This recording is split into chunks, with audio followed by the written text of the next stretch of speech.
other people's stories. Thank you very much, Mr. Gbemiga, for joining me this evening. Good evening. How are you doing? Good evening. I'm very well. Thank you for having me. Right. And I am so excited to have you here because I know you have a lot to share with us. And before we start, tell me, how is the situation of COVID-19 over in United States where you are?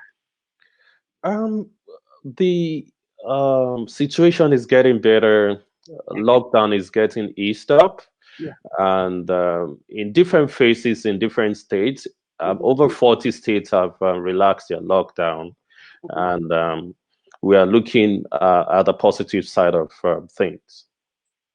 That's very great. And please tell us a little bit about your background.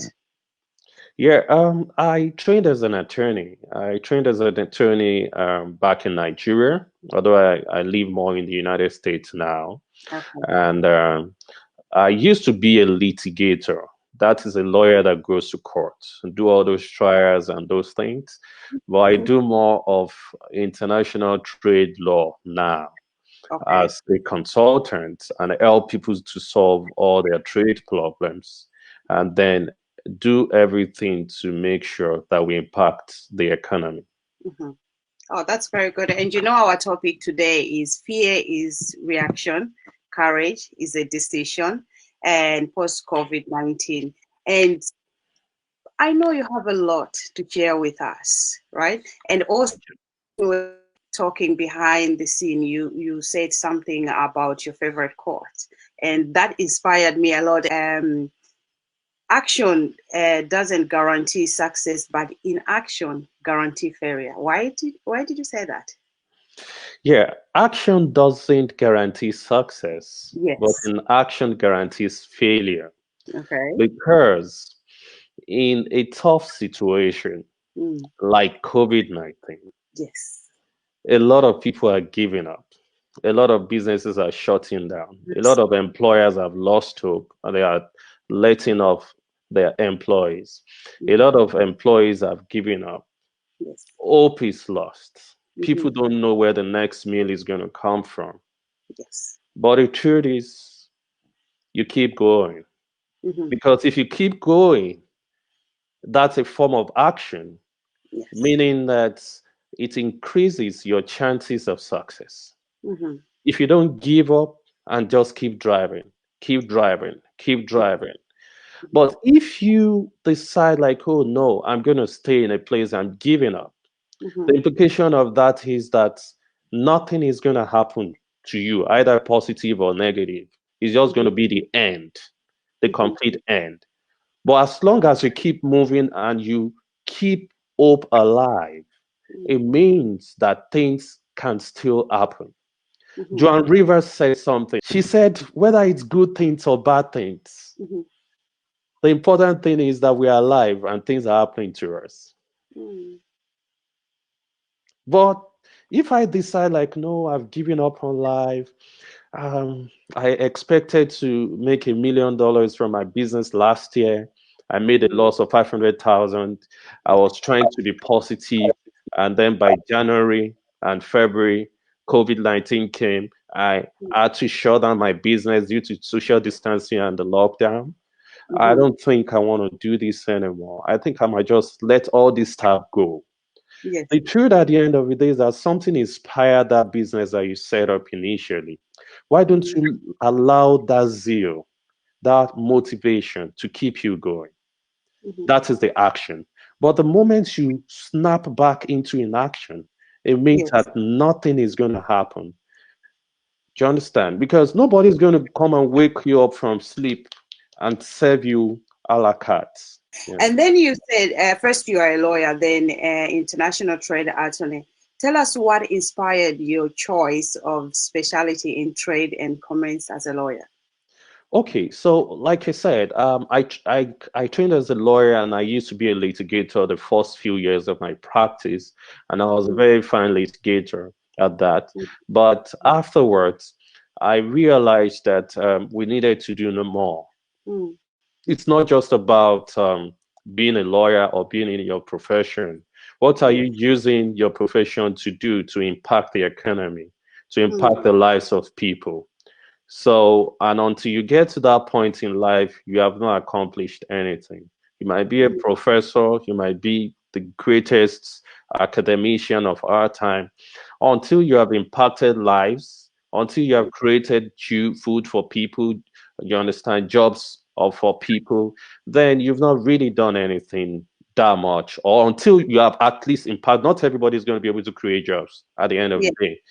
Mm, Well, until you have impacted the life of your neighbor, and they can say, like, because I came in contact with you, my life is better. So let me bring it back into international trade law. International trade law is basically a branch of law that talks about trade between one country and another. mm. So let me break it down. Let's say you're from Malawi. Malawi. Yes. Let's say you're from Malawi, and then someone else is from Zimbabwe or South Africa. Mm-hmm. And in Malawi, you guys, let's say you're a farmer, you have a farm, you plant crops. Mm-hmm.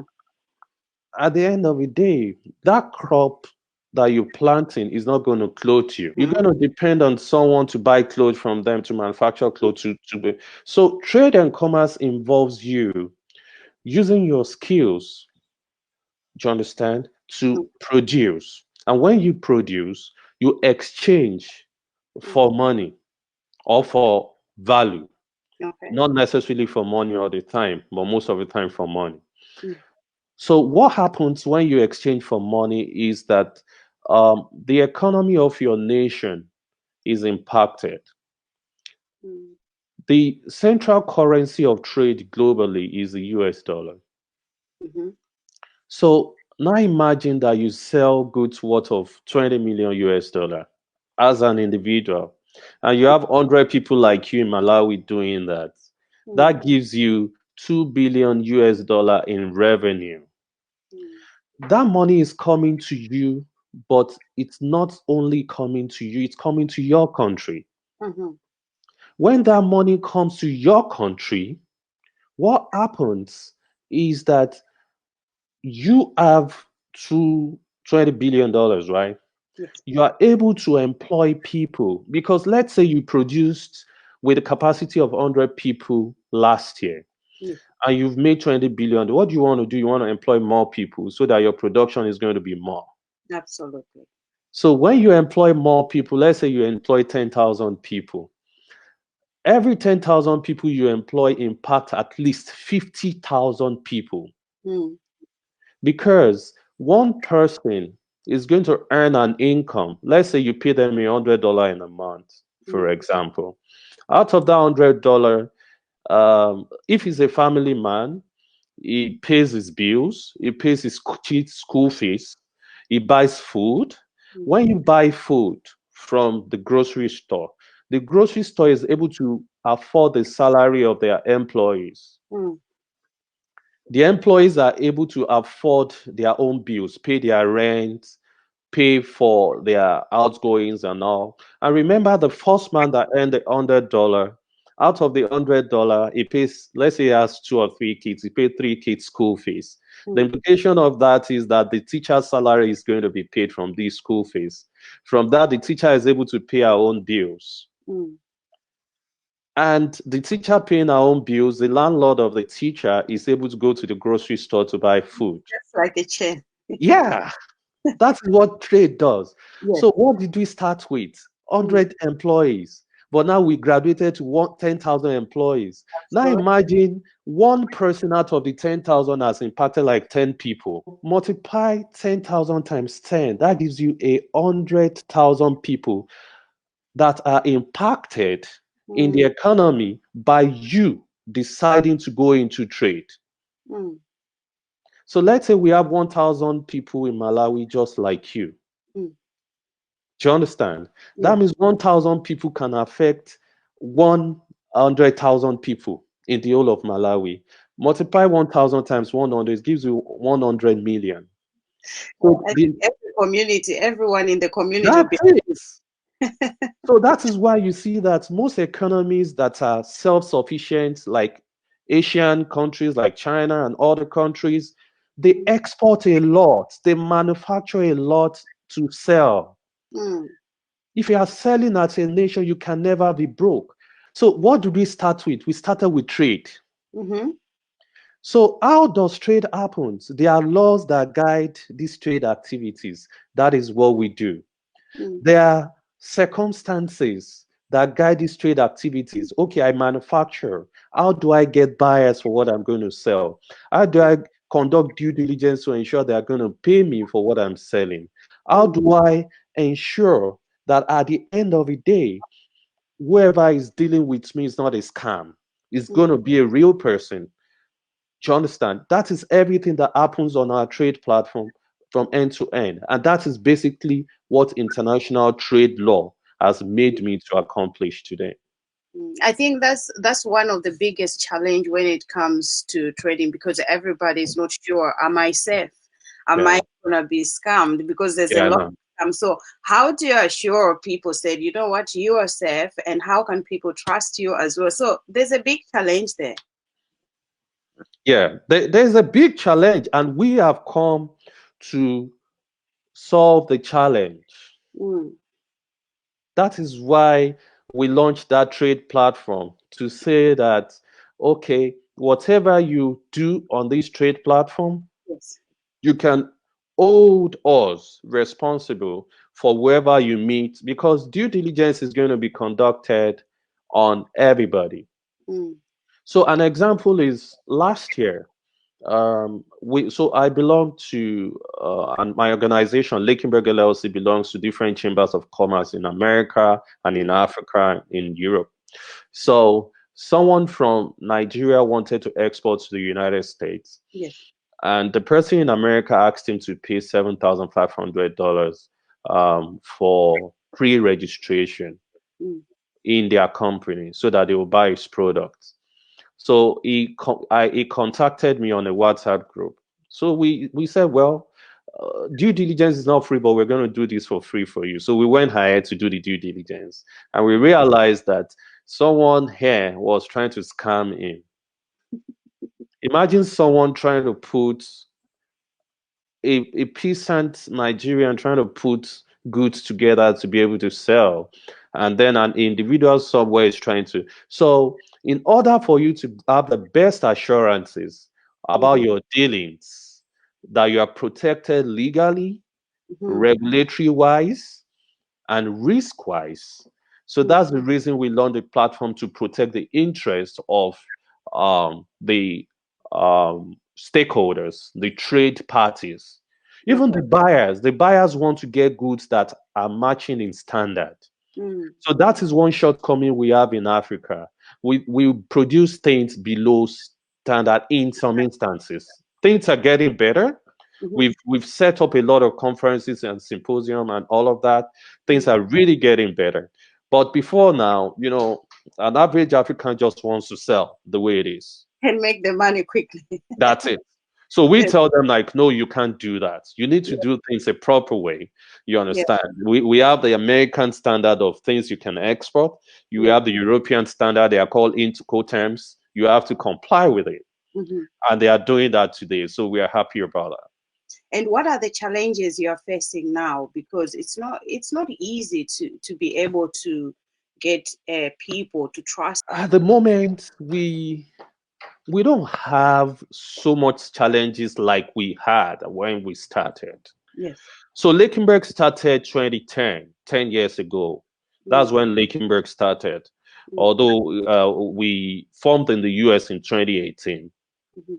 So we we have partnership with different government agencies.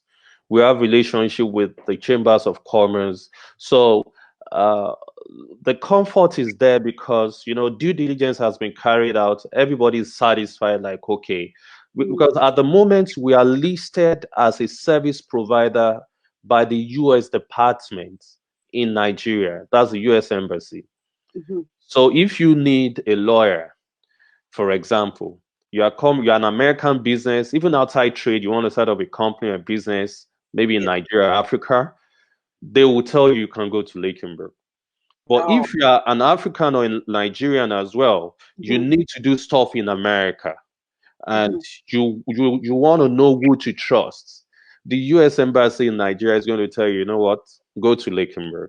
What are the qualifications that if people want to be able to join you or to learn more about it? Are you looking for any qualification or is anybody? Well, the truth is, Mm, anyone that can put things together, mhm, that is serious and committed. mm, When I say put things together, as long as you know the addition of 5 plus 5 equals 10, same. and you have the capability Mhm, maybe to create a production channel, maybe like you have a farmland, you have a parcel of land that you can extract from, you mhm. must have some factor of production. Okay. So what is LakinBerg is passionate about? Lichtenberg is passionate about creating jobs, Mhm, reducing poverty mm. in Africa and other parts of the world. Okay, and we talked about the import and export. Tell us more about import and export trade opportunities and like law opportunities and procedures. Okay, import and export trade. I'll focus more on export trade first. Mm, Export trade, because export trade is the one that gives you money. yeah. As a nation, as an individual, as a people, Mm, you're not gonna be broke if you're mm, exporting. You are not gonna be broke. You're just gonna be, well, if I don't want to guarantee that you're gonna be wealthy, but you're gonna be comfortable. Because mhm. when you sell, you get paid. And once you get paid, that means you Absolutely. have money in your bank account. That's what it means. So all you now Mhm, need to do is to follow the guidelines. There are regulations mm, governing everything from the mm. beginning to the end. With the COVID-19, everyone Trying to figure is out what's next. yes, what's next? And that's the biggest challenge. And what would you encourage the people that they had their own businesses and now they are struggling, they don't even know where to start or how to start? What would you say to them? Like, what did you advise them? Okay, for those people, what the first statement I'm going to make to them, the Mm, quote is, inaction guarantees failure, mm, even though action doesn't guarantee success. So don't give up, keep moving, and keep moving, mm, keep moving, and keep moving. And also, if you need some guidelines, you can reach out to my office. We'll be able to support with whatever guidelines we can provide you with. There are so many institutions in America, outside America, in Europe, in Africa, that are coming up with financial um, leverage for mm. different people that have been affected negatively by COVID-19. Yeah, because there'll be some other people that'll be like, you know what, I'm interested with what he was saying and I would like to know more. So can Yeah. you tell them a little bit about the information where they can get to your website and all that? Yeah, our website is available. Is www. I'm going to send it to you. I'm just going to say it live. www.lakinbergllc.com. What really inspire you every single day when you wake up? What inspires me every single day is that my assignment is not over. Okay. I've not achieved my goal of Mm, creating 10 million jobs across Africa. yeah. When I've done that and I've impacted job opportunities in North America and Europe, Hmm. then I can say I might find another inspiration. You know, Sometimes you wake up in the morning and you have so much fear. And how do you deal with those situations? fear is a reaction and courage is a decision. Yes, yes, yes. So if you ask But me, as a human being, sometimes, you can say, oh, I am a very strong person, but sometimes there's always that moment you are afraid of something that you're not sure of. And how do you deal with that? fear is what? Is a reaction. Hmm. Courage is action. Mm. Fear is a reaction to what you are going through or Mm. whatever happens to you. Mm. So you might sit down and maybe you had the face off with your boss yesterday at work. Yes. And when you wake up, you fear going to work because you're not sure if you're going to get fired. That's a reaction Reaction. to what happened yesterday. Yes. But when you get up and say, whatever happens, I would manage the situation at work. Mm. That is courage, taking you off your bed, saying Mm. you gotta go to work regardless. Mm-hmm. The fact that you had a face off with your boss yesterday Mm-hmm. doesn't mean your job is gone, doesn't mean you can't still talk things through, doesn't mean the possibilities are not there. Mm. So until we die, Yes. the only instrument a man needs is courage. So much. I am so honored, and I can see It's a we've pleasure. some time. But please, can you tell people and just inspire them, give them one motivation before you leave? Okay, I'm going to tell people that you are very important. Mm. Well, no matter who you are, I don't know. This is for somebody listening to me right now. Yeah. You are very, very important. You got value embedded on the inside of you. I don't care how much you have in your bank account. I don't care if you have no job, if you have nowhere to sleep tonight, if you have no money to buy food. Mm. Just go with that zeal in your mind that I am very important. I got value on the inside of me. Then keep moving, keep pushing, then it's going to happen. Yeah. Thank you so much. I It's am a so pleasure. honored to have you here, and God bless you. Thank you. God bless you too. Yeah, thank you so much.